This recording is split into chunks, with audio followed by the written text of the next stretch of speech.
All right, next up are our friends from the DEC. Jarrod Ludwig is going to do a steelhead presentation, and Jason, you're going to do a little Just a intro. quick preamble. Yeah. All right. That's gonna be a tough act to follow because that was pretty fun, and we're gonna be talking about something a little dry tonight. So before we do that, though, I want to introduce all the DEC folks here. I think you know everybody, but I have to first introduce back from the regional fish management wasteland to a Lake Erie meeting. Mr. Steelhead himself is back, Jim Martin.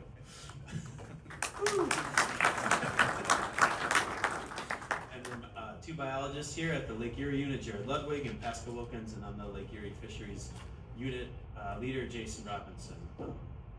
So Jarrod's gonna talk about the normal things we talked to you guys about, how fishing was, the fish report for this year. But the other thing he's gonna talk about is our fisheries management plan for the next 10 years. So the fisheries management plan that we've been working under currently for steelhead is expiring here at the end of the year.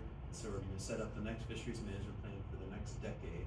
And I said it's a little bit of a dry topic, and it is, but I can't stress to the importance of you giving us feedback into the management plan. We use it for a few things. First, if we write it down in the management plan, we're gonna do it. And it gives us leverage to get money to do things because it's written down and it's vetted by you, the anglers. The other thing that it does is it allows us a shield sometimes against crazy ideas or bad ideas. We can say that's not in our management plan. So give us your feedback, give it to us unvarnished, and we will take it into consideration as we move forward with the process. Jarrod? Alrighty, thank you all for having us here again. It's a really great meeting to attend, and we appreciate all the support and welcoming us back. So we got a lot of great information to show you all, and as Jason said, we're really interested in your feedback because again, we are managing, especially our Lake Erie tributaries, for you as the anglers, and you're the most important feedback that we want to consider to make sure we represent your group.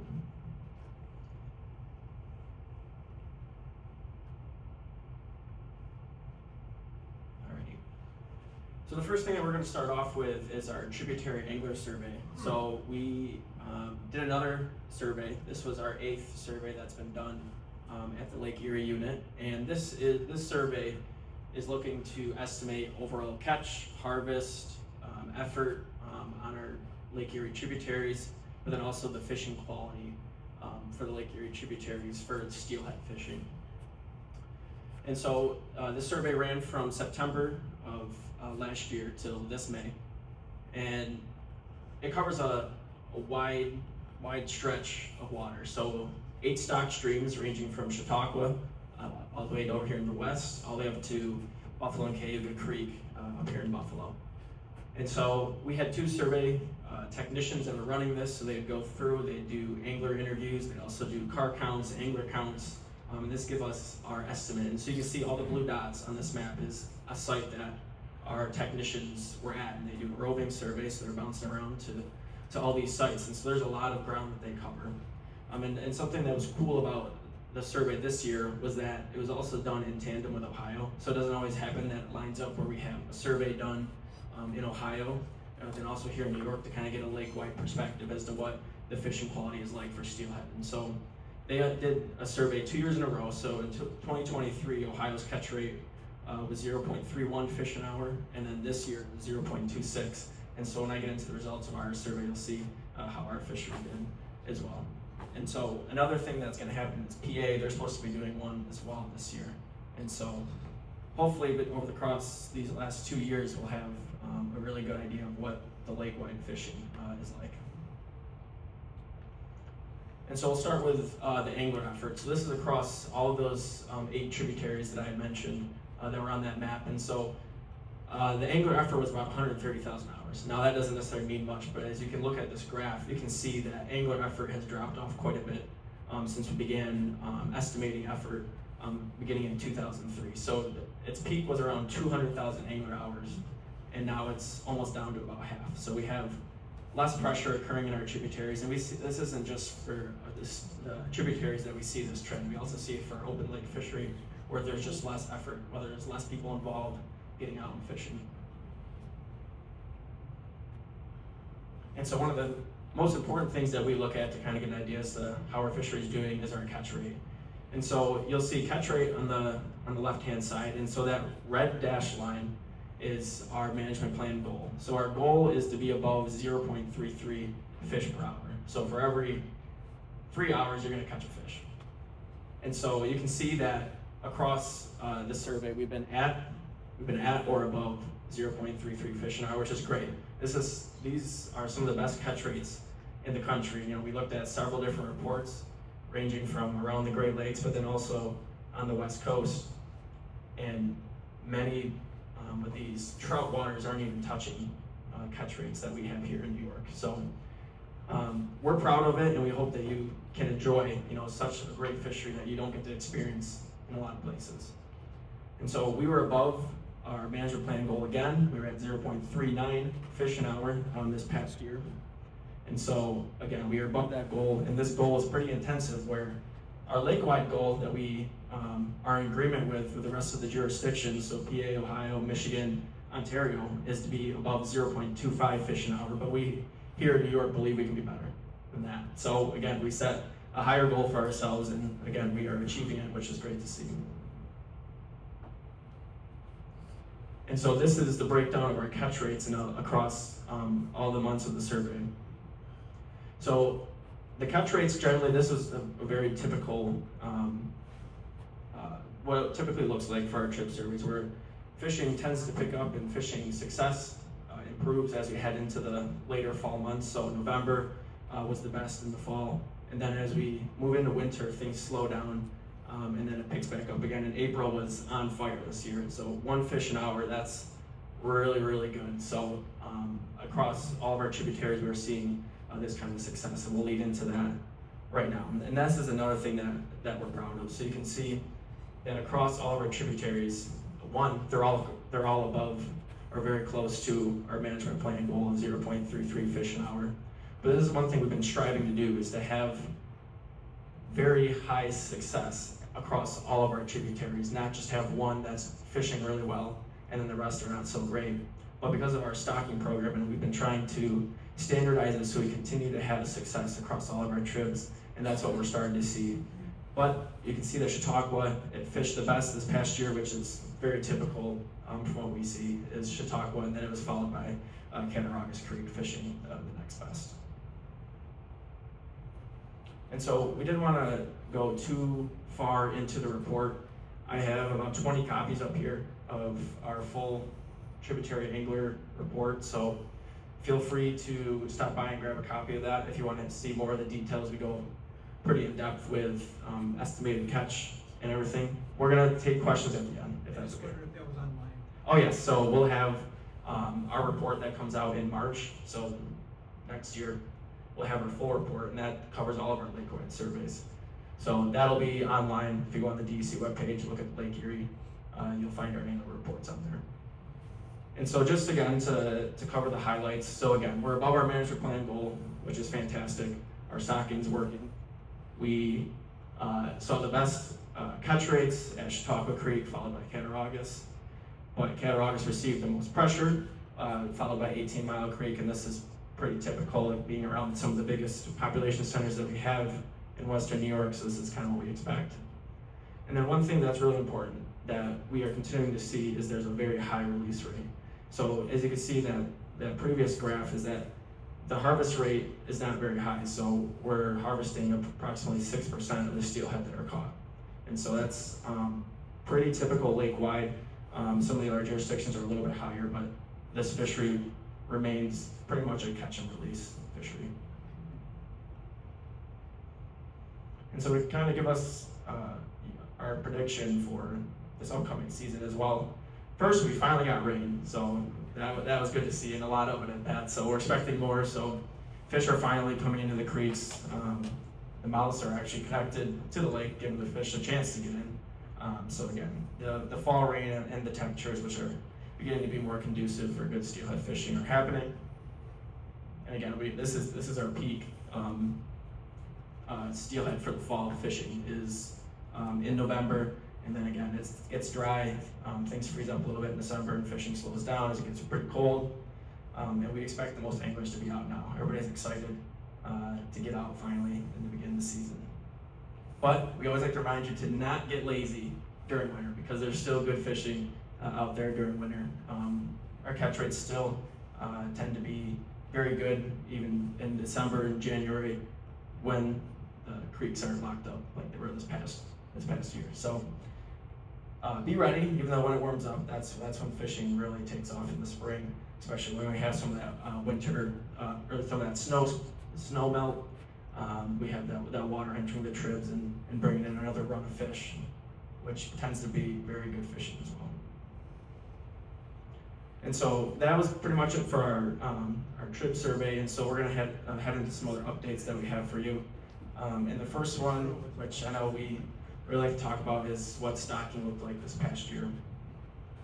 So this is our lake-wide totals. You can see in New York, we stocked about 15%, close to 200,000, which was above target by about 15,000 fish. And then the next two big contributors to our stocking is PA and Ohio. So they accounted for almost 80% of the fish that went in Lake Erie this year, steelhead or rainbow trout.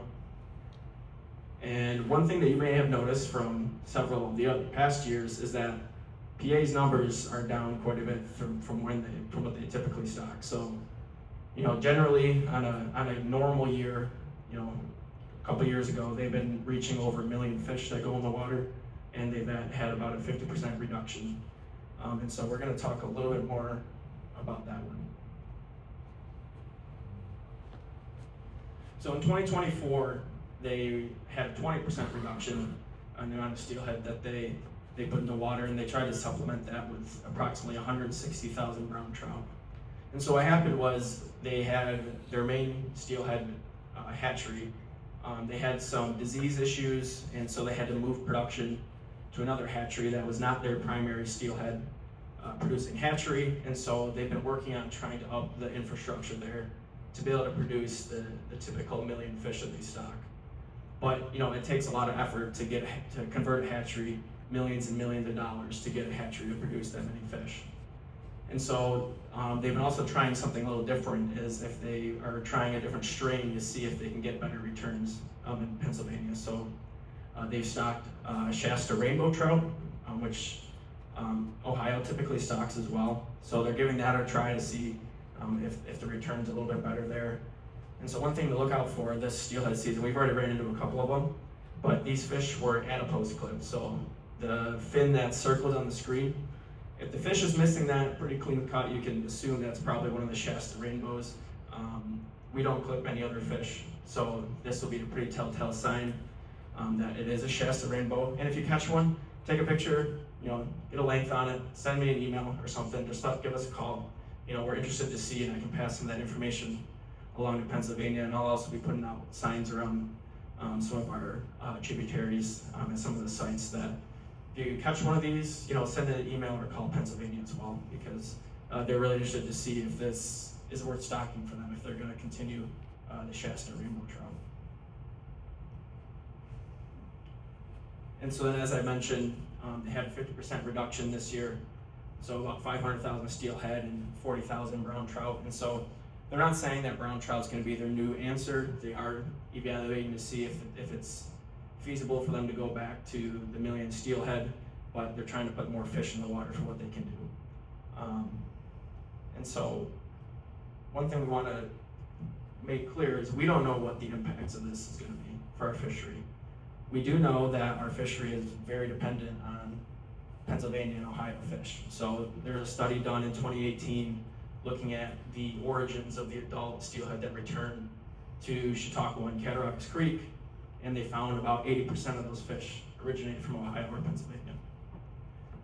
So if we take a look at that data, it would seem likely that our fishery will be impacted in some way. But again, we don't know that.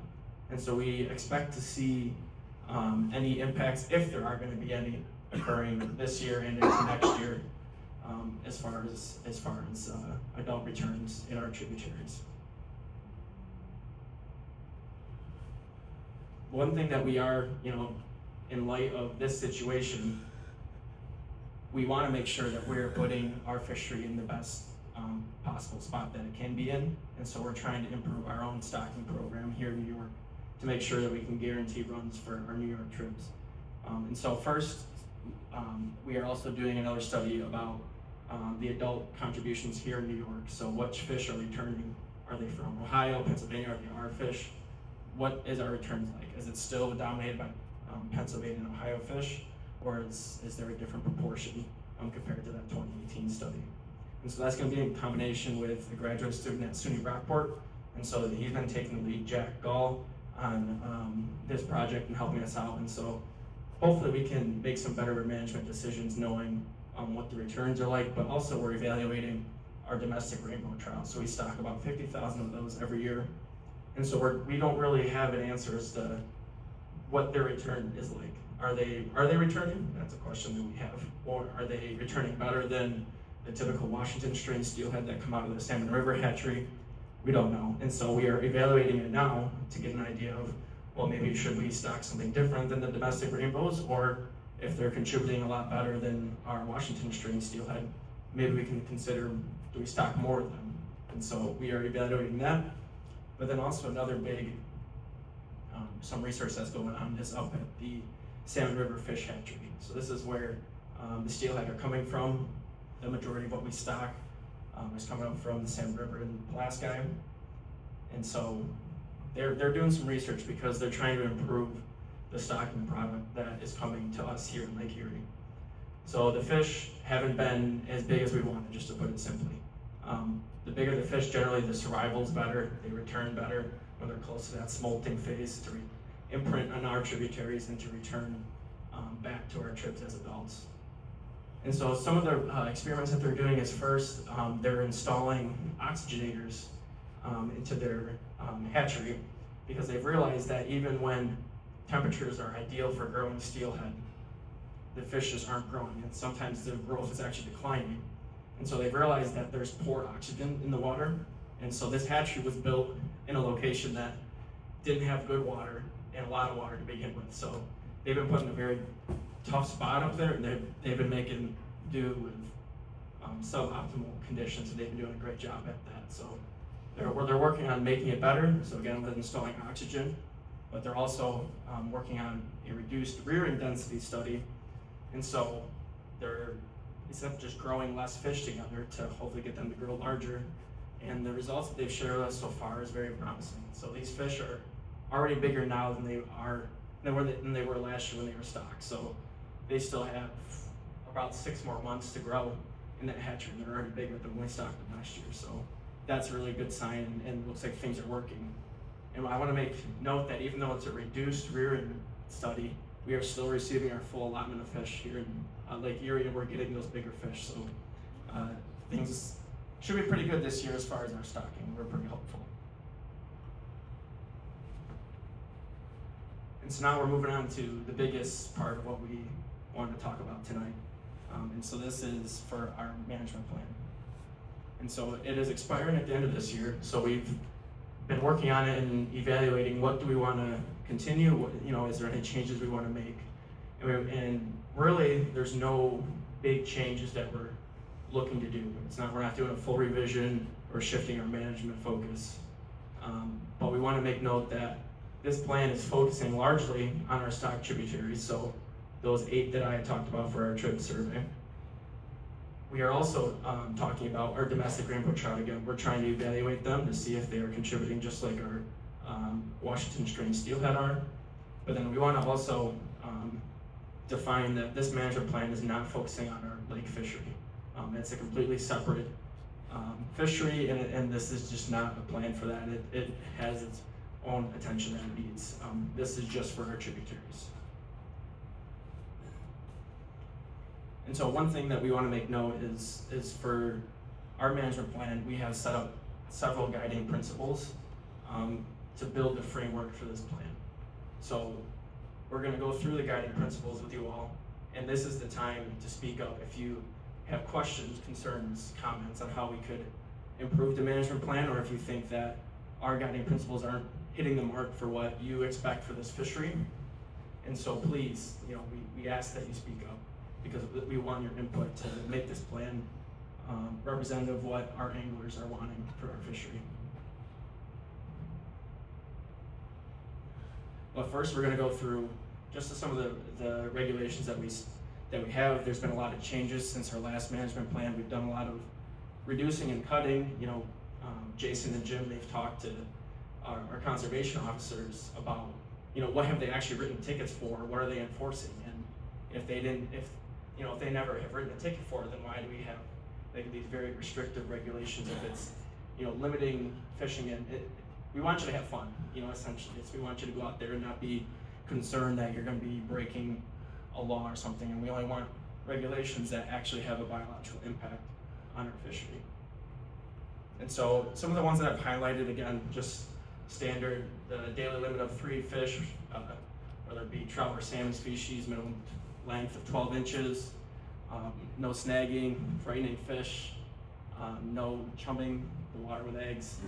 One thing that we've had a couple questions on that I've highlighted is the disposal of fish carcasses. So you cannot dispose within 100 feet of shore on public land, just for those that are harvesting steelhead.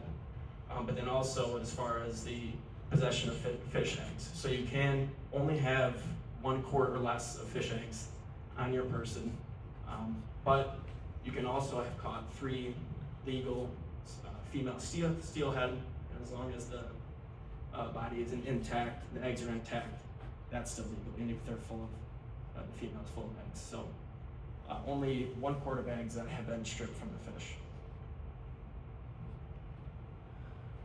And then we have 2 year-round catch and release artificial only sections. So 1.7 miles on 18 Mile Creek, which is pretty much enclosed by the county park there. And then 1.3 miles on Chautauqua Creek, which is downstream from the Westfield Waterworks. And then we have our seasonal regulations. So from now, starting now already, until March 31st of next year, again, fishing only a half hour before sunrise and half hour after sunset, the 1/2-inch hook gap, and then the hooks must be free swinging from any lure except for your artificial flies or jigs. And so now that we got through that dry stuff, I'm sure that you have already known that, but we just always like to remind people. So as far as our management plan, we have this vision and goal for our fishery. First, we want to maintain the high quality tributary fishery that we already have.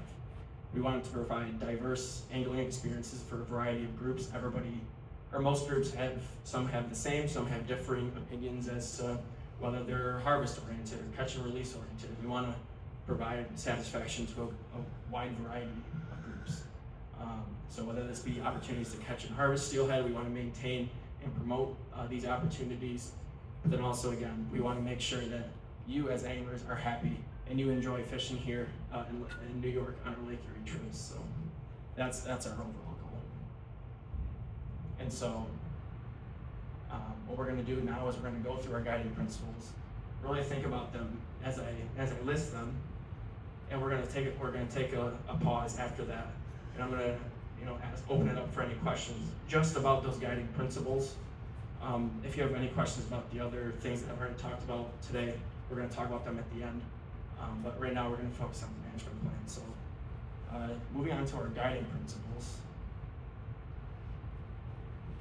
We want to make sure that, again, our management is informed by science. So we aren't making regulations or management actions that really don't have a biological impact, or we don't really have any evidence for doing so. We want to make sure that the research that we're doing is actually making a difference, and it's providing us knowledge that can help us manage this fishery even better. Also, we want to make sure we maintain this collaborative effort that we have with the other Lake Erie jurisdictions especially as you can see for our stocking program. So again, our fishery is very dependent on some of our outside partners, so from Pennsylvania and Ohio, and so we're going to make sure we maintain this effort with the other folks across and around the lake. We want to make sure that our regulations maintain or continue to be easily understood, and actually enforceable by our law enforcement, but then also, again, still informed by science and are make biological sense.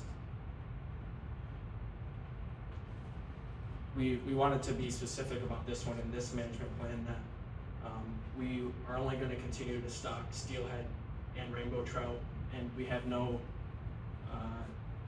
interest, I guess is the best way to put it right now, to stock any Pacific salmon or brown trout at this time. Pacific salmon and brown trout were stocked before, so we stopped stocking brown trout in around 2015.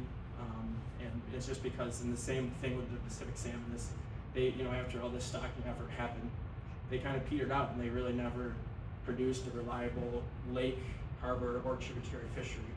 Whereas the steelhead and rainbow trout, they've really flourished in Lake Erie, and we don't have an interest to stock another predator that could interrupt such a great steelhead fishery that we have. And so we're going to maintain the steelhead stocking that we do, and we're not going to look into any other salmonid species at this time. And again, we're going to maintain that fishery sustainability. We don't want to limit any opportunities for anglers to catch, but then also harvest steelhead. We're trying to make our fishery interested by several groups, not just those that maybe want to harvest or those that are wanting to catch or release. We want to make sure that anglers have that opportunity to do so, as long as it doesn't sacrifice sustainability of our fishery. And another a slight change in direction that compared to our last management plan is surrounding wild fish. So we have those catch and release only sections, and we are not at this time considering making more of those sections. We're going to maintain the ones that we do have, but we're not going to expand those in the name of wild steelhead. Just to put it simply, these streams, they're not trout streams. They're not trout. We're not meant to be here until we stock them here. They're doing well, but again, they're just not trout streams, and they don't produce enough wild fish to support this kind of population at the catch rate that we want and what our anglers are asking for. From that 2018 study where they looked at the origins of those adult steelhead that returned, they found that approximately only 10% of those fish were wild. And so if you rely only on those wild produced fish, you're really not going to have a fishery. So we're going to maintain stocking, and we're going to maintain those catch and release sections that we have now, but we don't have any interest right now into expanding those. And again, so we're not looking to add those additional catch and release sections to remove opportunities of catch and harvest. So those are our guiding principles that we have written down. So now's the time, if there's anything that you want to mention, or that things that maybe you want to add your thoughts onto, now would be the great time to do so. And we'd like to hear your thoughts. We'll start in the back. Yep. What is the wild fish ratio, the active fish ratio, and So the ratio, so again, 10%. So only 10% of those fish are wild that are in Lake Erie. That's the New York down all the way down to Ohio. That's a lake-wide. So 10% of the lake-wide population of steelhead are wild. Question about access. What is the state doing with the rest?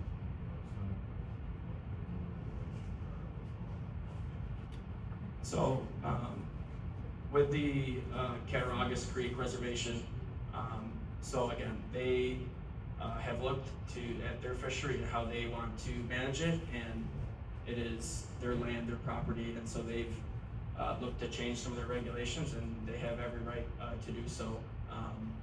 We have a lot of good fishing above and below the reservation there, and a lot of people have asked us if are we going to continue stocking. We absolutely are going to. It's a great fishery, Cattaraugus Creek, and so we have no interest in change what we're doing, and we work very collaboratively with Seneca Nation. That's really what I was asking, is the state working with them, do you have influence? Absolutely. on what they're doing? We work quite a lot with their biologists over at the Seneca Nation. They help us with the research that we're doing now with SUNY Brockport. We collect fish from Cattaraugus Creek through their help and support. So Yeah, so we're gonna continue everything that we've been doing. And again, if you have questions regarding their regulations, we definitely recommend you call their office for further, if you need clarification or anything on their regulations. Do you have any insight on how they might change it January 1st? I have no insight about that. When you say you meet with other Lake Erie jurisdictions, is that in formal settings, or do you guys just, informally send emails? Do you have like an annual, meeting? Yep, so this one actually, this is your, last year you David gave a pretty good spiel about the Lake Erie management, so. I know you guys don't feel it, but Lake Erie is managed in the style of a commercial fishery, because that's what it is across much of the lake. So there's a committee, each jurisdiction has a seat on that committee, and we try to make decisions by consensus. And so it's a very formal setting, because there's people's livelihoods on the line, and occasionally, the Canadians especially, will get sued for a decision they make. So everything has to be backed up by science, and we take it very seriously. So we have a separate Lake Erie Steelhead Management Plan that applies to everybody. As Jarrod said, our goals are a little loftier than we outlined in that plan, but no, it's very formal management. And I know it's gonna sound like I'm exaggerating, but it's the most complicated and sophisticated management anywhere in freshwater in the world, I would say.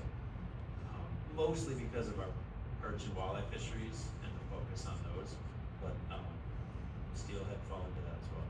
And the Canadians? Canadians very much, yeah. Most of this the complicated nature of this fishery is driven by the Canadians and their focus on commercial fishing. They've chosen that primary focus for them is gonna be commercial fishing. We've chose the opposite, so we need to work together to make sure that those two goals aren't in conflict. They will always be in conflict a little bit, but we tend to pull back and manage on the more conservative side. They push for a little more liberal management, and so there's a push and pull.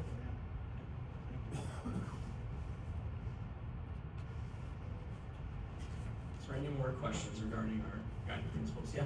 Yeah, my experience steelhead fishing is the fish always seem to be quite pressured and, reluctant, really shy, and maybe that's just steelhead fishing, but I get the sense that there are a lot of other anglers swimming and they're seeing a lot of fish are seeing a lot of boats. Maybe your data, your survey says pressure isn't that great across the board.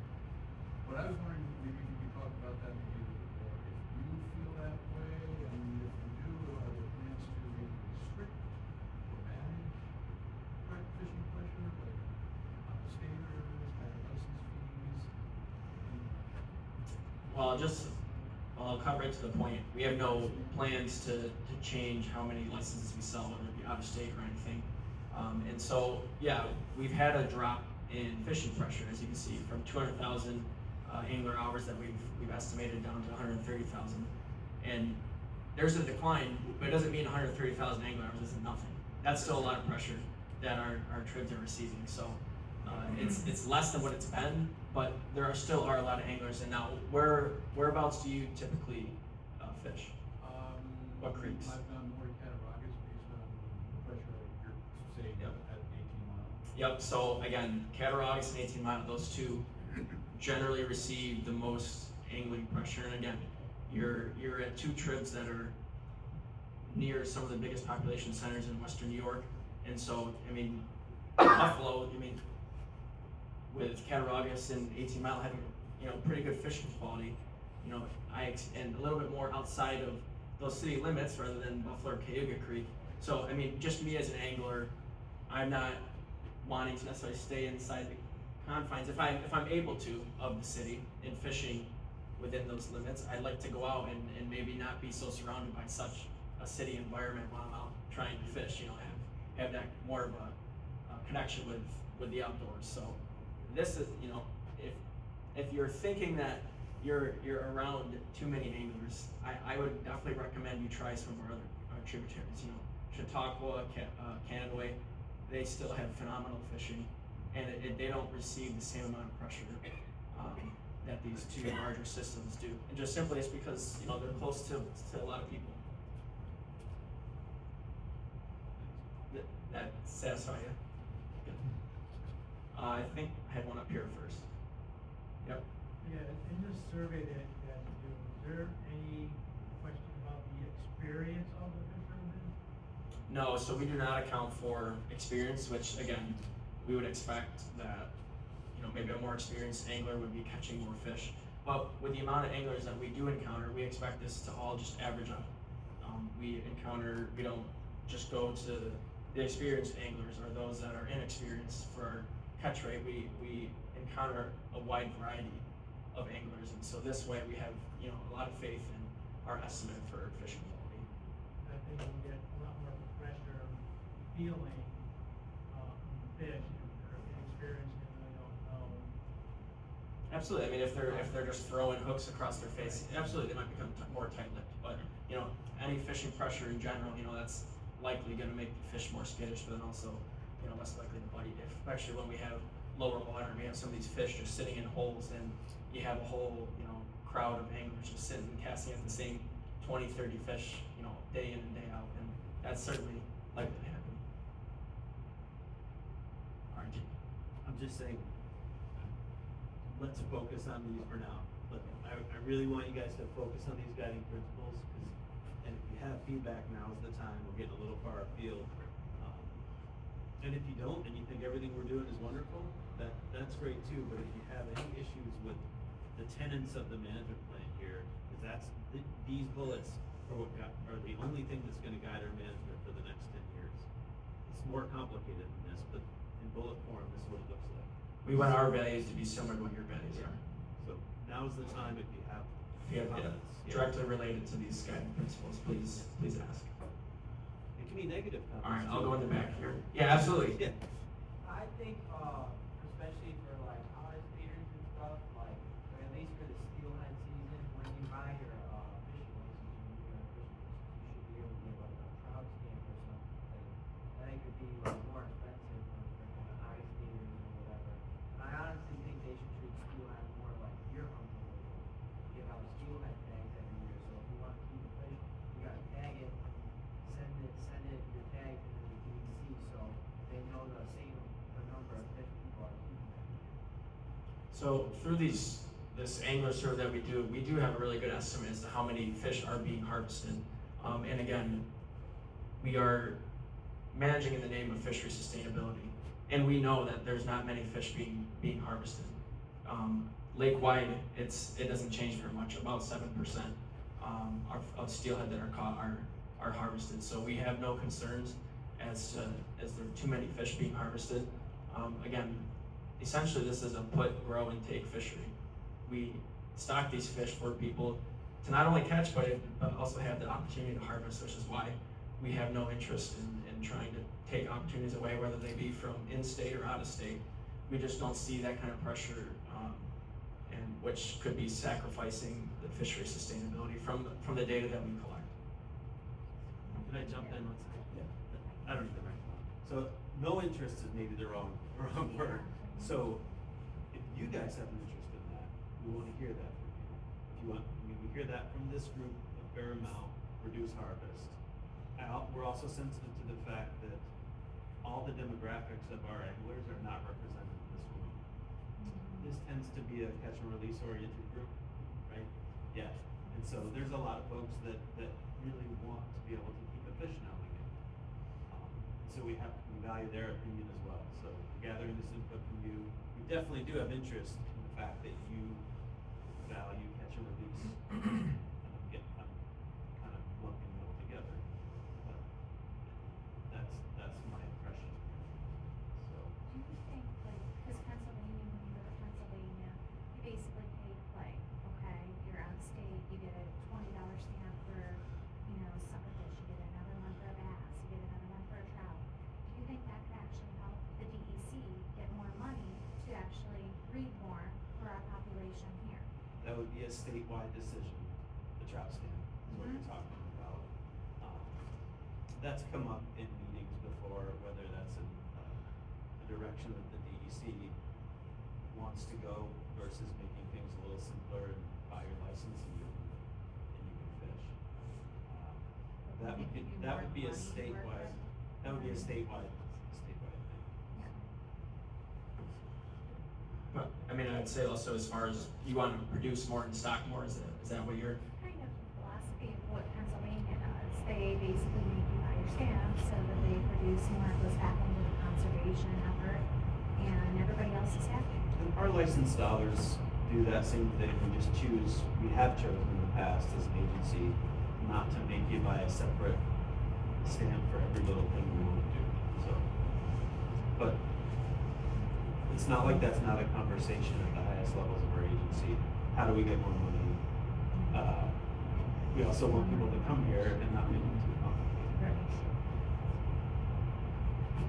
Along that line, like, say you go to the West Branch of Delaware, you have shared license with PA and New York, Yeah. but not incumbent by the water like Are you talking about the Seneca or other jurisdictions? Oh, I'm sorry. Say fishing in PA versus New York trips. Yeah, we tend to do that on tributaries where we share a border, right? Like the Delaware, not necessarily, lakes that are bisected by a border. But Champlain is one where we do that. But we share a border on Champlain as well. In the bays where we don't share a border though, there's separate licenses just for Vermont. So you talking about having reciprocity for all the different jurisdictions in Lake Erie? We could talk about that at the Lake Erie level, the Lake Erie committee level. I think I know what they'd say.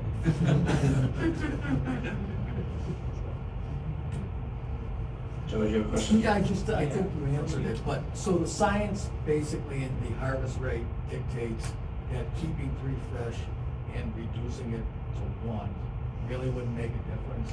No, from our survey, it's not gonna make a difference. Most anglers don't come close to keeping 3. And so it wouldn't make any sense to limit opportunities for some people to keep 3, when most times it doesn't happen. It's not impacting our fishery sustainability. This, before your time, Jim Markham did a really nice job of asking anglers what they valued, specifically in relation to the limit, right? And what people said, and you can correct me if I'm wrong, is that typically they only keep 1 fish, but they would like the opportunity to keep 3 to not be taken away. But we haven't seen people. Certainly, some people keep 3, but what Jarrod said about the science-based management is we want to make decisions in the name of sustainability. So we don't want to take opportunities away from people if we don't think that the sustainability of the fishery is threatened. I guess that's one of my guiding principles. We don't want to, because if we take something away, the odds that anyone's going to ever get it back are very, very small.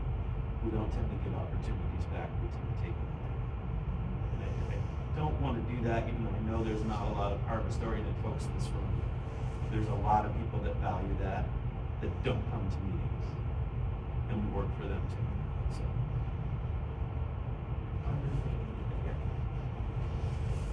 I think the other important part of this to realize is that the catch and release portion of this fishery has been nothing but increasing. Back when you look back at when the fishery was oriented back in the 70s, I mean, it was like pretty much like 30% of it was catch and release. I mean, most of the fish were headed home. And now, when we first started this survey back in 03, we were in about 85%. Now we're up to 94%. I mean, and it's just been a slow creep up. I mean, it's turning into like a Lake Erie bass fishery. Not quite there yet, but it's pretty darn close.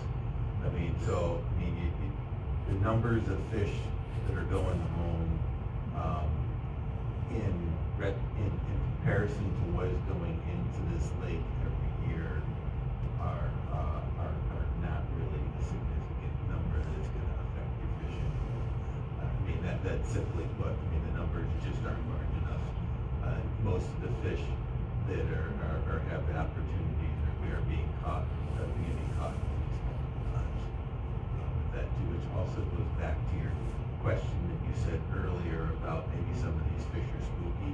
It could be that a lot of them have been caught and released, and they don't want to bite so much anymore. After that happens, they become a little bit more harder to catch. One of the things, we look at several lines of evidence when we're making these kinds of decisions, and one of the lines of evidence that we're not over harvesting is that we have the highest catch rates in the country. And so we would not expect that to be the case if we were harvesting at the level that was unsustainable. I'll go here first. You may not know this, but what are the significant differences in the Ontario management plan versus the Lake Erie management? And why would they, well, aside from the obvious, there's not as many tons and I'll do that. So Ontario, to my knowledge, doesn't have their own Steelhead Management Plan. They base their fishery off the lake-wide management plan, which we do too, but we like to have our own goals because it's much more important to us than it is to Ontario. They also don't have the focus on stocking that we have here. They also don't have the interest, I would say. They're so focused on their commercial perch and walleye fisheries. There just isn't the focus on recreational angling. That's not to say that they're not fishing up there, they are, but their management is very focused on the commercial aspect of their fishery. Were you talking about Lake Ontario or? Yeah, Lake Ontario. Oh, No, that's what. when you say, sorry, when you say Ontario to a Lake Erie guy, we always think about the Yeah. province of Ontario. Yeah, no, I'm talking about Lake Ontario versus Lake Erie. You know, does New York put 500,000 steelhead in there and the remainder go to Lake Erie because there's so much stocking by Pennsylvania and Ohio, or Yeah, how does that in Lake Erie, we have a much smaller section of shoreline. Yeah, In sure. Pennsylvania, never met a fish they didn't want to stock, you know. And we just don't have the hatchery capacity to be putting 1 million fish into Lake Erie. And based on our catch rates, we don't need to at this point. Like, they're the highest in the country. So I'm not gonna speak to the Lake Ontario management because that's not my wheelhouse, but if Jim has anything to add, he can. Yeah, I mean, let's Lake Ontario, I mean, just remember there that it's not just a steelhead fishery. You know, they have a lot more shoreline there too, and then you got all the Pacific salmon, you know, there as well too. So I mean, it's just different, there. So I mean, I think numbers, I think what you said earlier there about, you know, it almost sounded like you said we get like leftovers compared to them, and that's not it at all. We get, you know, our fish over here are what we have designated that we feel comfortable stocking with in our tributaries compared to what we have available. And Lake Ontario does that as well too. And we jockey around with what can be raised at the Salmon River, you know, but all that gets put in perspective in relationship to what goes in up on Ontario with, you know, with our Pacific salmon up there, and everything runs around Chinooks. Yeah. Everything runs around Chinooks and everything else is And they still do crunch. Yeah, oh yeah, I mean, cohos and Are they steelhead stocking in and, Atlantic? you know, and then they're in Atlantic now, we're actually doing pretty well up there. But if you look at like Salmon River, there's 75% of the fish go to Ontario and 25% go to Erie, or maybe you don't even know. On the steelhead? Yeah, if you look at. Well, they get more than we do. Yeah. But they also have a hell of a lot more tribs than we do as well too. Right, But they're, I mean, they're covering from the Niagara River all the way up in the, you know, into the eastern end of the portion of the lake over there too. So, I mean, you can't really compare the two. I mean, we have relatively a shorter shoreline and number of tribs than they do up there, and, you know, in order to cover, you know, for that. So, yeah, it's a significant, Yeah. different management plan that they don't It's really have a significantly management different. plan. Well, they do, but I mean, their management plan does not revolve around steelhead necessarily. their management revolves around Chinook salmon. I mean, that's their bread and butter, you know. I mean, for us, for our tributary fishery, that's why we stuck with steelhead. Steelhead have always been the bread and butter here. Even when we stock salmon, they've always done better, and that's why we went that way. Thanks.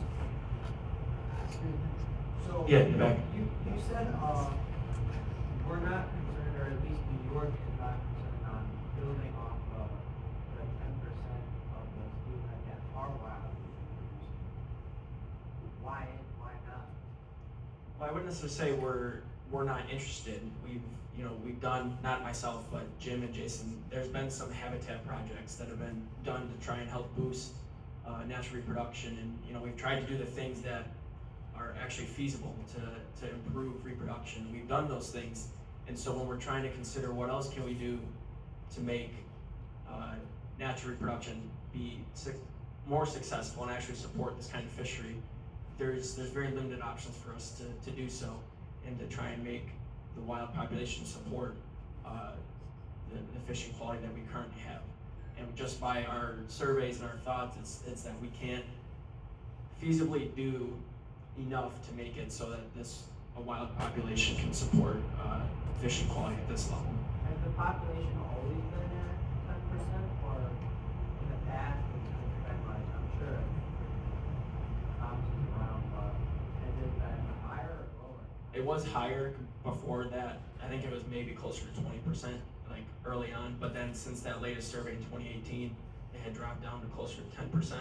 And while we're doing a very similar study currently, again with the adult returns here coming to Chautauqua, Canaway, and Cattaraugus Creek, and so maybe we'll find out that things have changed a little bit, but from what the knowledge that we have, we don't think things are shifting in a direction where all of a sudden there's a lot of wild fish in the system.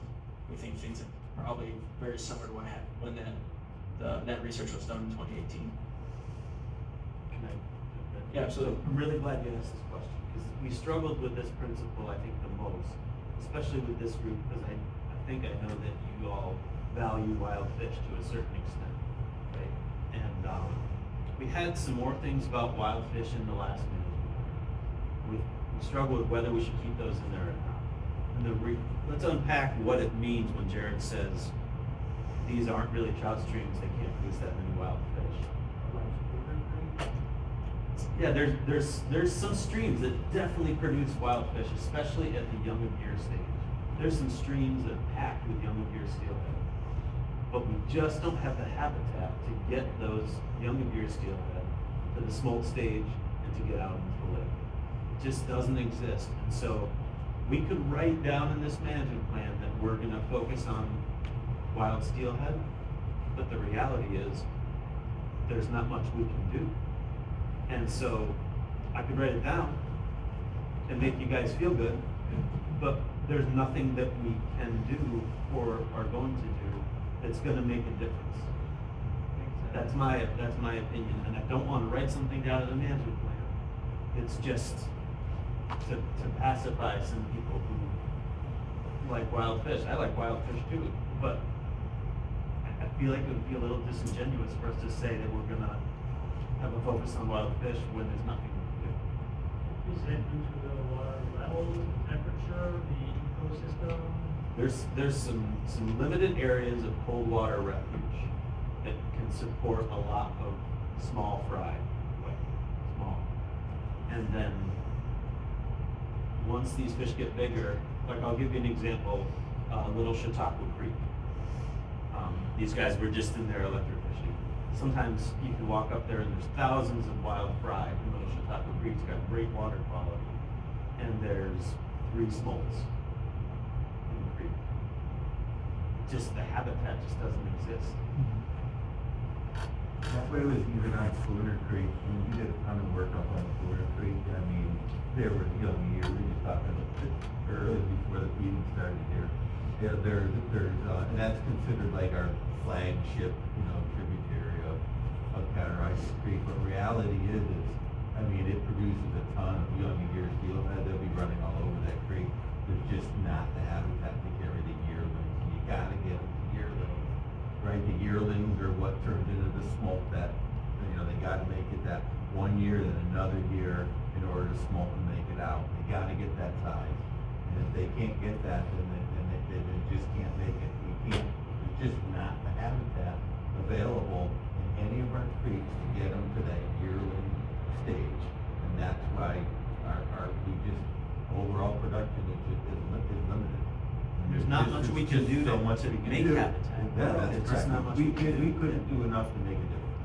Is it, well, so, we stock a different form of rainbow trout, steelhead than, Ohio does, right? That's right. Is New York experienced, cause I know Pennsylvania and Ohio are experienced with, Kamloops rainbow trout and, from Alaska, that NYSDEC rainbow trout, they've actually been stocking in some trips, and I read an article where they've been actually like naturally reproducing better than most other strains of rainbow trout that are stocking. So, could it be maybe not like, there's probably some wild reproduction of hatchery fish too, correct? And there probably are wild fish that are Gen 3, Gen 2 and stuff, but could it be the streams for stocking of rainbow trout that just aren't strong enough to thrive, unable to withstand the water temperatures? No, I don't think a strain would make a difference if we change strains. It's like Jim and Jason had said, it's just those conditions are so lethal, especially over summertime. There's just not enough refuge for these younger year fish to last through summer, to survive into yearlings. And again, that's what we stock. We stock yearlings. And so they need to be able to survive to that stage, so then when they're ready and prepared when they smolt to head out to the lake to grow even larger. So it's very, I think, unlikely that even if we were to choose a different strain, that it would make wild reproduction more successful. And again, strain's not gonna change the amount of habitat we have. Yep, Joe? One thing I'll bring up, and I know someone's gonna bring it up, Joe. The Springville Dam. You opened up water about, you got all the nursery water you want. I know that's a whole nother That's the subject. one thing we could do Yeah, that would make a difference for wild fish. And Lord knows we tried. right, I know. And we, Is it worth putting something in there in the event, opportunities? there's a management plan in place already. Jim and I wrote a management plan several years ago. As soon as that dam comes out, upper cat management plan goes into effect the day the dam comes out. And there's When a. do they plan on moving? Jim, I don't even want. Go ahead, Jim. Sorry. Yeah, it was bound to happen. Stop by every day and see if it's still there. One of those career things, 20 years and still going. So Springfield Dam has run into quite a few issues. No decision has been made on it at this point in time, but I will tell you there are two things that are going to be serious hurdles. One of them is monetary. The cost of the dam is well over $20 million now. I think a lot of you remember when it was 7.5 for a long time, which we thought was a lot. It's well over 20 now with that as well too. So it's a matter of how are we coming up with the funds. But maybe the more serious issue even than that, which is saying a mouthful, is real estate issues. The dam behind it is basically full of gravel for a long ways, and modeling has shown that when that gravel goes down, that it's gonna affect now up to 70 properties. So they have to mitigate 70 properties in order for that to be approved. So, and that is on Erie County. So I can't tell you one way or the other because the decision hasn't been made yet. But given the facts of that, I'm finding it very difficult to believe that they're going to be able to mitigate 70 properties along the creek in order to make that happen. So it's not something that it's not something that we are gonna have an influence on, No. as fisheries managers or scientists. Yeah, I mean, that is squarely in the ball, of Erie County, I mean, to resolve that end of the issue. As he called it, evolving. Jim doesn't follow the news.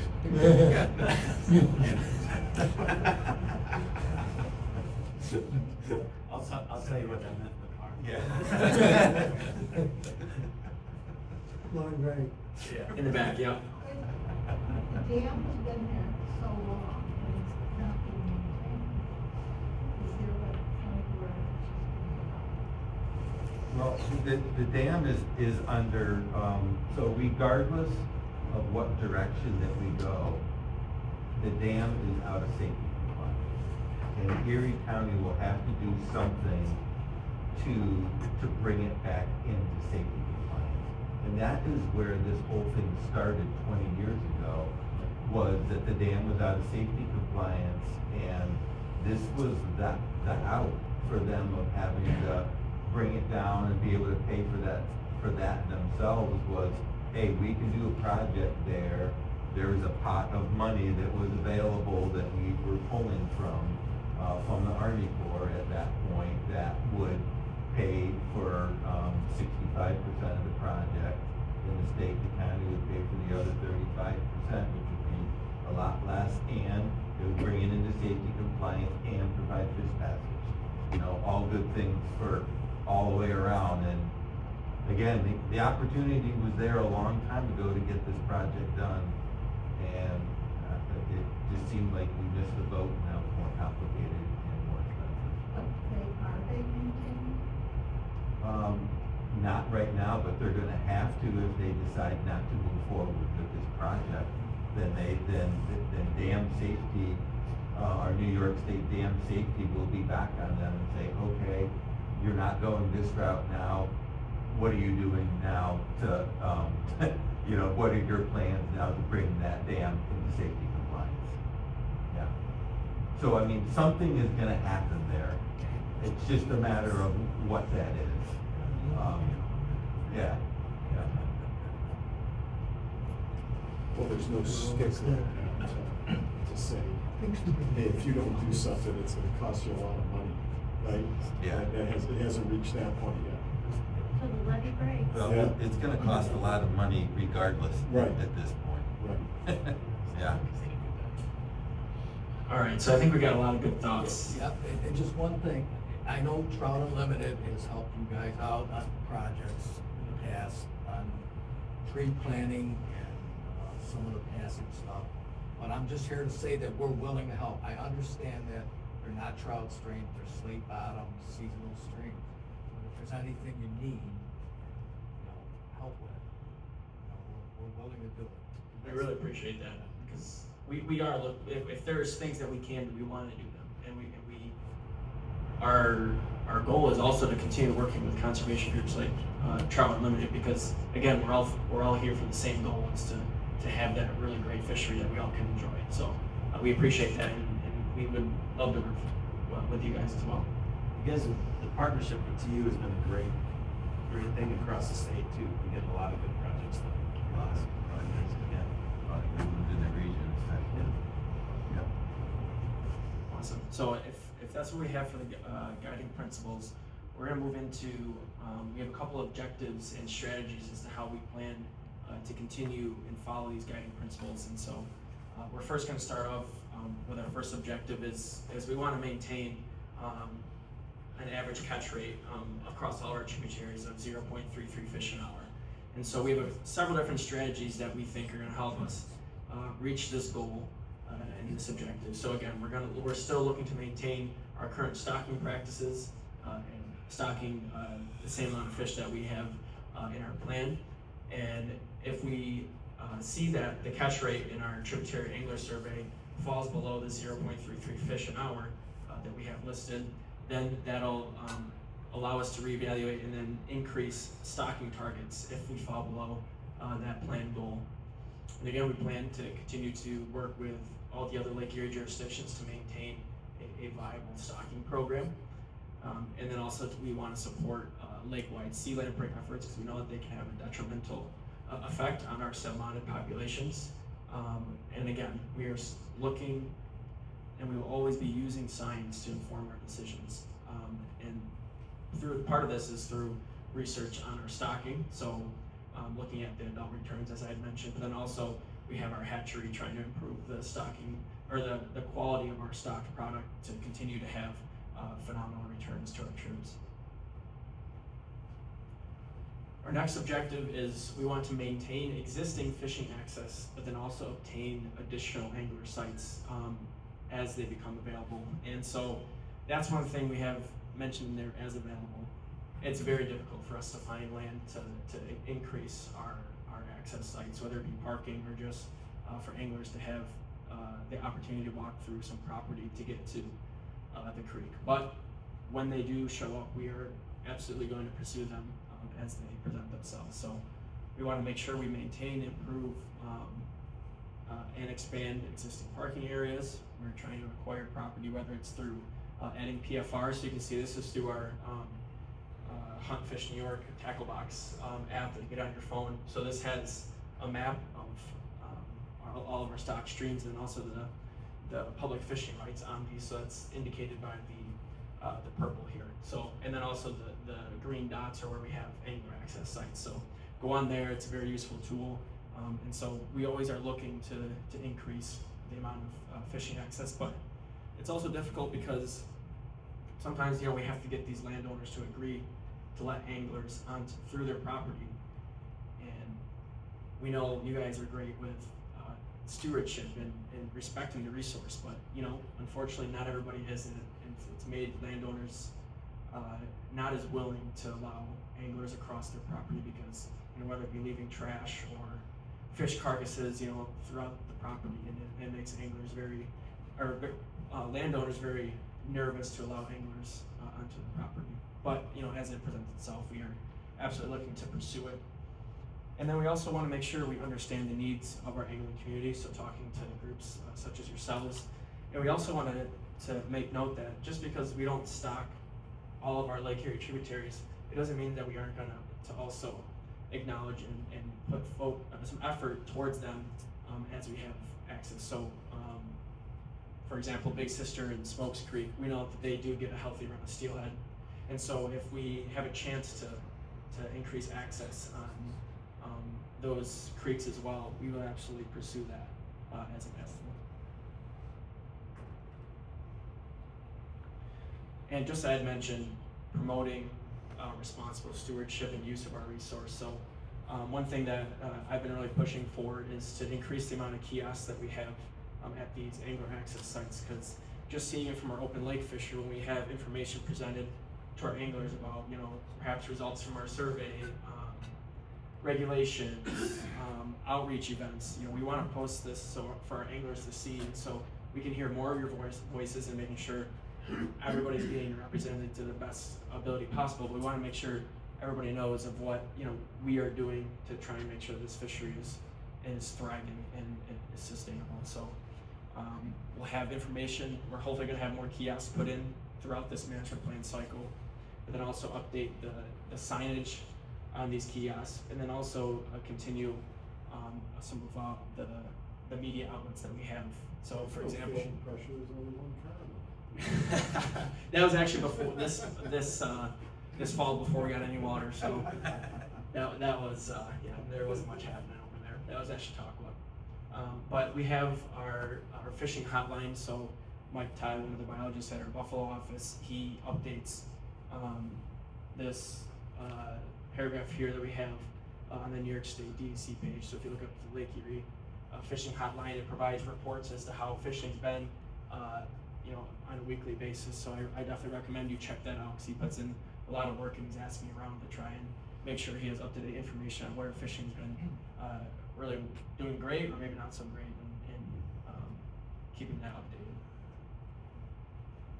And then our last objective that we have is we want to inform our steelhead fishery management through assessment and research. We don't want to be making decisions blindly, to put it simply. So again, we plan to continue our creel survey every 3 years to evaluate the fishery performance. And also, if we are looking to make a management decision, we have the opportunity to do an angler opinion survey where we'll ask the anglers what your thoughts are if we were to, just change, regulation, for example, or stocking policy. So we have those options if we want to get a consensus as to what the thoughts are. Again, we will evaluate the stock contributions over adult steelhead, like we're doing right now with that grad student. But then also we want to understand more about the life cycle of the steelhead in Lake Erie, which some of that information is kind of unknown, and there hasn't been as much research done on that. And so we want to take the opportunity to understand things such as when these fish are maturing, what their growth trajectory is like, but then also how long are they lasting in the Lake Erie system? Are they growing to be only 3-4 years old, or can they get older than that? And then lastly, as we mentioned several times, we're trying to improve hatchery rearing conditions, because those guys at Salmon River, they do a lot of work up there to produce quality fish, and they're always trying to make sure that they're giving Lake Erie the best fish that they possibly can. And so before we get to the questions, I asked Joe to send out an email to everybody for our photo contest. So we're trying to find a picture to go on the front of our management plan, and so we had several really good pictures, and we appreciate the feedback that we've gotten there, and we want to make sure that the picture represents our anglers, and we were happy to choose this picture because I think it really represents, well, the big smiles on their face. We want to show that it's fun to fish here in New York, to really healthy fish that were caught here in New York. So thank you again for everybody sending your pictures, and so this is the one that we're going with. And so with that, we're more than happy to take questions that you have. We'll start with management plan questions, and then as we work through those, then we'll open it up to whatever questions you have about any of the content that was talked about tonight, or if you have questions about other things, we'd be more than happy to chat. So, thank you. One thing, you may not already be aware of this, but I was reading something in PA, you talk about the signage. And it's part, I don't know if you want to call it a creel survey or what, but they're putting signs along their creek with QR codes and an information for anglers to report their catch. Is that something that you guys think would be valuable, or? I think a lot of that's just because they don't do a regularly scheduled tributary creel survey, and so they're trying to get estimates of the catch. And so as of right now, I don't think we necessarily have a need for that, because we do have our tributary survey that occurs every 3 years to get an estimate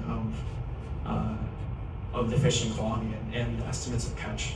So I don't know that we necessarily need to, unless for some reason we wanted to go a little bit sooner than our scheduled 3 year. So we have to budget quite a bit of resources towards that survey. So that's why we don't do it every year. Well, that's why I was thinking maybe if you just put that on there, especially with young anglers, they take their phone, it's QR coded, and do stuff right on the spot. Absolutely, those catch cards up there, they can provide some useful information. It's something we've considered for our nighttime walleye fishery on the lake. We haven't gone there yet, but it's something we're exploring for that fishery. That tough to get agents out to do the night assessment that they're launching. So that's it. There's no substitute for an on-the-ground creel survey, though. Like, to put this in perspective, when PA had trouble with their hatchery system over the past couple of years, they hadn't done a real creel survey, since a long time. 03. And so they had to use our numbers because they don't have big, and those QR codes and diaries and stuff like that, they sound good, and it's an easier route. It doesn't require you to hire anybody, but the data that you get out of it is subpar at best. And also, I guess the demographic that you're getting, chances are you're only getting anglers that maybe had a great day on the water. Like if you didn't catch any fish, how often are you going to report that you didn't catch any fish? The data can be skewed and maybe not as trustworthy as our random survey going around and asking anglers at random how they're fishing. So. Now I know PA has a QR code for that Shasta adipose clip. Yeah, so PA has also put out signage about the adipose clipped fish. So again, that's why we're also trying to to broadcast it here in New York as well, because again, we get a lot of PA fish in our waters, and we've already caught some through some of our assessments this year. So please reach out if you do. We will certainly pass that information along to PA as they evaluate whether they're going to continue to go with that Shasta Street or not. If we did see an application for a QR code survey, then we would definitely do it, like something where we can't get people to do a real survey, like Pascal said about the nighttime fishery, we would definitely do that, but we would always lean toward having personnel out in the field talking to every angler. Just gives us better estimates and estimates that we have a lot of people.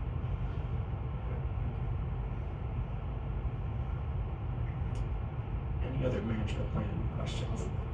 I see you have a question, but if we have no other management plan questions, again, that's what our focus is tonight. But yeah. Radio telemetry studies, can you do that in fish and deep water? We We talk about life cycles and Absolutely. technology. Telemetry, absolutely. Yeah. So we have plans to tag lake trout, for example. And so they can certainly be used. It's just a matter of setting up receivers to ping these fish as they move throughout the system. And if we have interest as we move through this process of researching our adult fish, that is certainly a method we could use if we have interest in tracking fish, whether their movements be in the creek or also out in the lake. We did some of that several years ago, actually, with tags and steelhead. It was pretty interesting. They all went to the Central Basin and we caught some. Yeah, which is not what I would have thought. But, Yep. And kind of a broad question about like the Western Basin and like phosphorus loading through the tribs and into the lake, sort of long-term impacts on fishery, sort of how that plays out with the DEC on working with jurisdictions, sort of that science-based approach. Like, is there anything you can do? Like what's the status of like trying to control that, those loads from the Midwest, the Iowa tribs coming through? So we actually, as a Lake Erie committee, we have goals for trophic status of all 3 different basins. So the goal is to keep mesotrophic conditions across the whole lake. That's Lake Erie committee's goal. Because the goal is to have the cleanest water possible in terms of phosphorus. In Lake Erie especially, we want to produce fish. If you have a bowl of water with no nutrients in it, you don't produce fish. And Lake Erie is one of the biggest freshwater fisheries in the world. So now, our goal is mesotrophy. People know what mesotrophy is. It just means kind of like in the middle. So oligotropy means hardly any nutrients. Eutrophy means like Chautauqua Lake, like tons of weeds. Steelhead like the oligotrophic. Steelhead like the oligotrophic. Our goal is mesotropy. What winds up happening is West Basin's eutrophic, Central Basin's mesotrophic, and then out in the East Basin we tend to lean more toward oligotrophic. And Ohio does have this H2 Ohio plan to reduce nutrients. Most of the nutrients are coming in through Ohio because they drain the Great Black Swamp and now it just runs out of farmland. Don't want to go too far with nutrient reduction because then you don't produce any fish. And you got to remember what we are here. We're a walleye purchase factor, and that will always be the focus. But there are efforts to reduce nutrient inputs for sure, because 11 million people get their drinking water from Lake Erie. So water quality is a big issue. Yeah. Do you think long-term steelhead, like 10, 20 years out, is this going to become a bigger problem? Even nutrients? Yeah. Just Or water? Well, the lack of oligotrophic. I mean, there are always going to be cold water in Lake Erie. And nutrient status of the lake is, I would consider, largely stable. I don't think it's going to get worse, especially with Ohio making plans to continually improve things. Yeah, I guess nutrient status isn't something I worry about for steelhead. Temperature maybe, but I don't see any scenario under which we run out of cold water in the lake to support steelhead. Is oxygen is like lumped in there as a concern too? We monitor oxygen every 2 weeks. I mean, auction in East Basin is really not a concern. Where in New York waters, it's not a concern. It's obviously a concern in the Central Basin. Where they have oxy. Yeah, I mean, again, within the Lake Erie management, these are all goals that you can find. They're written down on the Great Lakes Fishery Commission website. It's all in writing. We're happy to, give you guys that stuff if you want. It's a little bit in the weeds. Yeah. But if you're interested, it's not like we're doing this by the seat of our pants. Yeah. This is, these are all. Yeah, it just seems like the trend is like you said, walleye, perch fishery, and person sort of focus, and if this becomes a niche, and there's gonna be less stocking from the Midwest states, maybe that tag, idea, and maybe that, upping the out-of-state idea of like, yeah, you might be limiting, but hey, this is a limited resource now. I don't know that I would say there's gonna be less stocking. Pennsylvania had a little issue with their stocking practices. They seem, at least from a political level, very committed to getting back to 1 million fish. Whether they need to or not is another question, because stocking numbers don't correlate with CPE or catch rate per hour, I should say, all the time. There's a density dependent in there. You can't just stock an unlimited number and think you're not going to have an impact. So it will be really interesting to see if catch rates decline based on this 50% stocking cut. I don't know if they will. Yeah. But regardless of whether they do or not, from a political position, they seem really hot to get back to. We've gone to a couple of their meetings, and they're going back to it. But I guess so. I guess it's great. I don't know.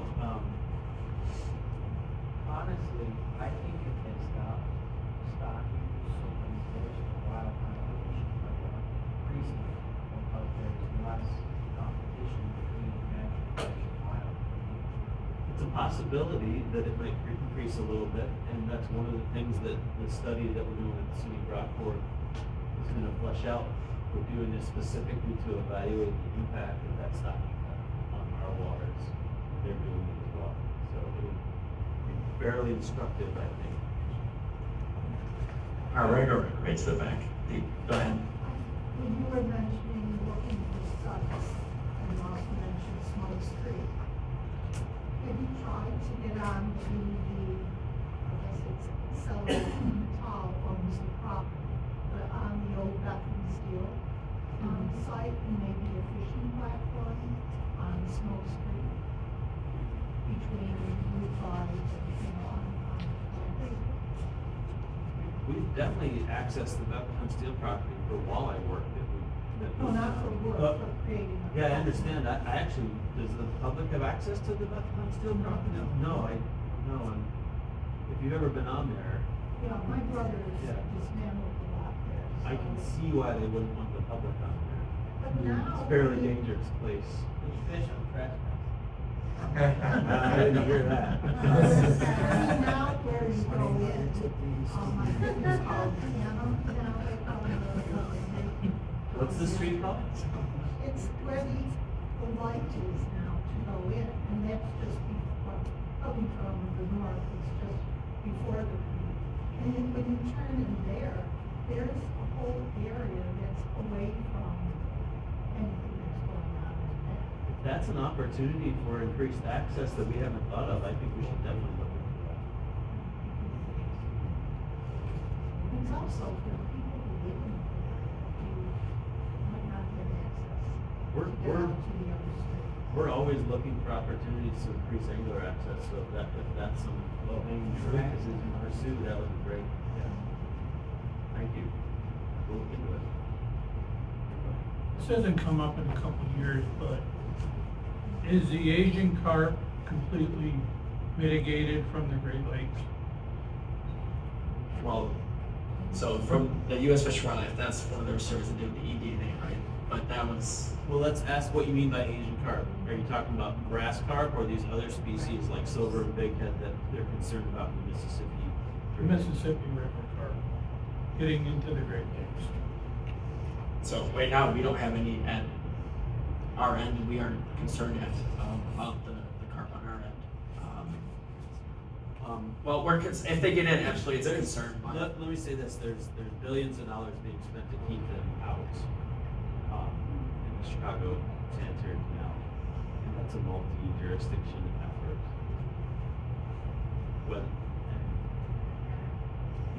It's an engineering effort. There's bubbles and there's barriers and there's locks, and so I'm very hopeful that it'll work, but the only thing that will work for sure is cutting off the drainage as it was originally. The Great Lakes didn't flow into the Mississippi River originally, so hopefully it will work, but there's definitely a concern about those fish getting into the Great Lakes. I think there's a huge concern about it. Keep them out. We do have a barrier, and they're working on a very expensive barrier. It's kind of like the Springville Dam a little bit, only this is going to probably get done. It's expensive, and it's going to take a long time. The Army Corps is in charge of it. And I really hope that they're successful. And all the states are contributing money towards it.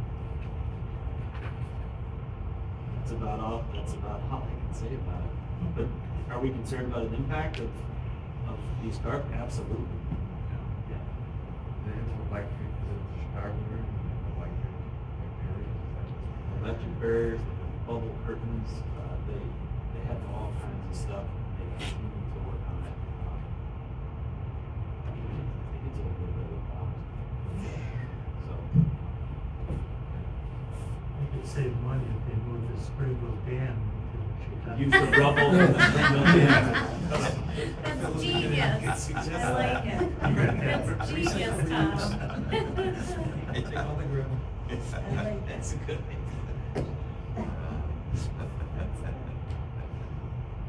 So, one more question for our wild steelhead here. So you said above the cat, some trips would be able to produce school and they'd be able to hold you around and eventually they could have more of a chance of making their way back to the lake, have a better population of wild steelhead.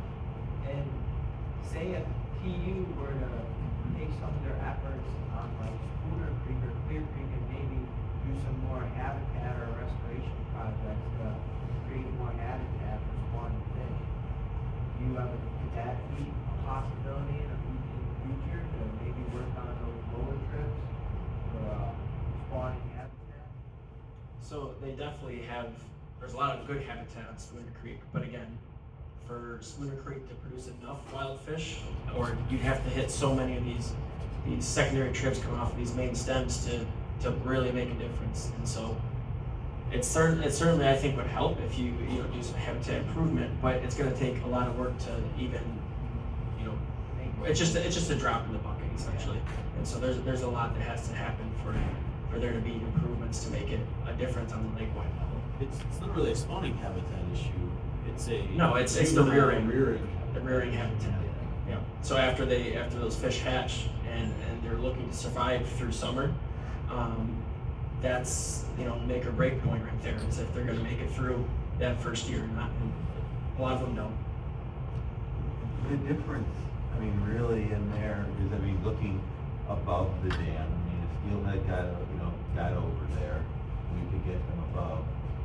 It's just sheer, size. You have a bunch of tributaries up there that are not only really good quality water, spawning habitat, rearing habitat, but the size of them is so much larger. Spooner is, it's just not very big. It's not very big, and then if you look down below at Derby and what's the other one down there, Jarrod? Coon. Yep. They're just not big. Raleigh doesn't really produce that much and go up. You could do work in there and it would certainly produce more fish, but would it move the bar? I would say probably not really. Not really. They're just not big enough to really move the bar compared to, you know, what is out there in the lake population. Getting above the dam would more than likely move the bar. I mean, that would be something completely different. Exactly right, that's trout water. Yep. It's kind of just the sad truth that we're dealing with here, this just isn't trout water, and it likely is not going to be. You could probably 10x the number of smolts coming out of the schooner, we would never detect it on a lake wide or even stream wide level. You did do some habitat work on schooner many years ago with the DEC, and I think the following year that went out by floods. That was just never lasting. Yeah, we did plan for a couple years actually, and I think a couple things made it, but a lot of it just got wiped out. Any other thoughts, comments, questions? Is the fish ladder then, that's sort of off the table too with Sprinkle Dam? I know there was like, you guys studied that, but it's not as effective. But that gonna be off the table too for. Based on the issues that Jim laid out, there's pretty big monetary and real estate issues that would have to be overcome before we can even consider the fish offer. Yeah, I mean, I think the project currently, as it's laid out and planned, you know, it is gonna be, you know, I can't say for sure, but I'm guessing it's gonna be highly unlikely. Does that mean down the road that it doesn't take some other form or something like that? I guess I don't know the answer to that. I think that could be a possibility, you know, that it could happen in, you know, some other way. You know, put it that way. But again, we're just kind of looking at what that project is right now, and I think, like I said, it has some pretty large hurdles to overcome. Time scale on which it may happen is long. It's already been long.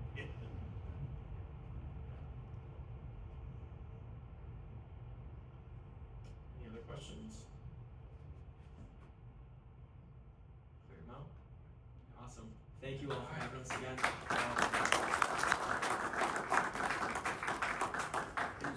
Again, we have these reports up here. Please go ahead and take it. Stand by, everybody. Jim's got an announcement. Hey, guy, real quick, I know this is a Lake Erie meeting here, but I just want to let you know that the region did hire a new biologist here last week. That's gonna be filling in for Scott. And his name is Bradley Brick. Some of you may know him. Brad actually works in both of our offices in the region, and is currently going to grad school up at SUNY Brockport, working on a brook trout study. With that, so Brad will be joining Scott at your January meeting. I believe Scott's meeting in January. And Brad will be there, and I will hopefully be there. There's a lot of information there, as you'll see through